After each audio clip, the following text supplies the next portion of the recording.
It was a cool spring night in 1521, and the German monk Martin Luther was riding home from the imperial city of Worms. He had been summoned to Worms to a meeting of the Diet, the German parliament. Officials wanted to question him about a list that he had nailed to the church door of Wittenberg back in 1517. That list, 95 protests against the Catholic Church, had gotten him into a lot of trouble. For hours, Luther had been questioned by the Holy Roman Emperor and Catholic officials from Rome. He admitted that he had written certain books, but he refused to take back his accusations against the church. No one could agree on how to punish the monk, so Luther was free to go. As he left Worms, Luther realized that he had just barely escaped being burned at the stake as an enemy of the church.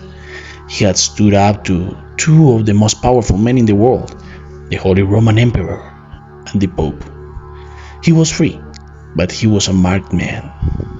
His writings were to be burned, and anyone who helped him in any way was to be punished. Defying the church authorities, one of the Luther's friends agreed to accompany him from Worms. As their car rumbled over the rough roads of the dark forest, Luther and his friend began to doze. Suddenly, they heard the thunder of horses' hooves. Jolted awake, Luther was terrified and confused. Shouts rang out, calling "Halt!" Horses surrounded the cart. In the dim light of torches, Luther saw armor and swords pointing directly at him. He was clearly a target.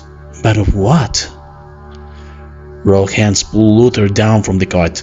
He was dragged along and dumped on a horse with an empty saddle.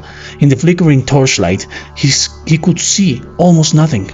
He barely had time to steady himself on the horse before they all galloped into the forest. The whole incident was over in a matter of minutes. For 3 months, Luther was missing. At last, a friend received a letter with a strange clue. "Do not be anxious about me, for I am well in the region of the birds, who sing beautifully on the trees, praising God night and day with all their might." In the same letter, Luther confirmed that he had been kidnapped, but by an unexpected friend and protector. The night of the kidnapping, the soldiers took the frightened monk to a castle on a hill. This was Wartburg Castle, the home of Frederick the Wise, an important regional governor. Frederick had sent his soldiers to capture Luther to keep him safe from enemies. Frederick was motivated more by political ends than by religious belief, but his actions probably saved Luther's life. Luther hid his months in the well-fortified Wartburg Castle, safe and sound, while others spread the rumor that he was dead. He disguised himself as Junker George, or Knight George, complete with tunic, breeches, and sword. He grew a bushy beard and let his hair grow long. The 2 rooms where he lived were simply furnished with a fireplace to keep him warm and a large table for writing. At night, the rooms were lit by candles. During the day, the sun streamed through the heavy glass windows. His rooms looked out on a spectacular view of the forest. 2 servants brought him meals. For hours every day, Luther sat at his desk, thinking and writing. He struggled with how to express his ideas about church doctrine. He also began to translate the Bible's New Testament into German, using various ancient sources.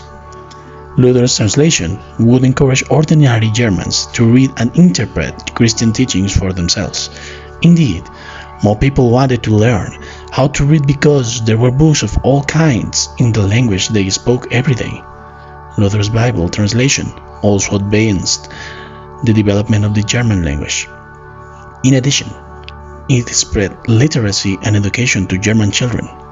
Thanks to the disappearance of certain defiant monks, modern German culture began to take shape.